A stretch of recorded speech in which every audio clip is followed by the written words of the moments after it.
हवा में उड़ते घूंसे, गायब होते केले के छिलके और पूरे शहर में मचा हड़कंप नोबिता को मिला था एक ऐसा सीक्रेट हथियार जिसने सबको हिलाकर रख दिया।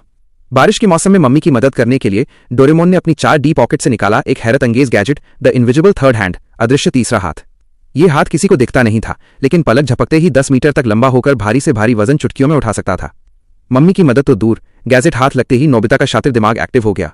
उसने शहर भर में अपनी शरारतों का जाल बिछा दिया। कभी रास्ते पर चलते जियान और सुनियों के पैरों तले चुपके से केले का छिलका सरका देना, तो कभी अचानक नल चालू करके उन्हें ऊपर से नीचे तक भिगो देना। शहर में खौफ का माहौल बन गया और लोग कानाफूसी करने लगे कि गलियों में कोई अदृश्य भूत घूम रहा है। तभी नोबिता की नजर रोती हुई एक छोटी बच्ची पर पड़ी जिसका पालतू कुत्ता गहरे गड्ढे में फंस गया था। नोबिता ने अपने जादुई तीसरे हाथ को लंबा किया और पिल्ले को सही सलामत बाहर निकाल लिया। इसके बाद तो जैसे नेक कामों की झड़ी लग गई, ऊंचे पेड़ पर अटकी चाबी उतारना हो या 5वीं मंजिल तक भारी सामान पहुंचाना। शहर भर में नोबिता के इस अदृश्य कारनामे की वाहवाही होने लगी, लेकिन तारीफ का नशा नोबिता के सिर चढ़कर बोलने लगा। उसका घमंड 7वें आसमान पर पहुंच गया। उसने पढ़ाई में अव्वल रहने वाले डेकीसुगी तक को तंग करना शुरू कर दिया।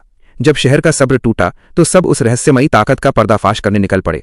डोरेमोन को माजरा समझते देर नहीं लगी। उसने फौरन सबका शक दूर करते हुए सारा सच उगल दिया।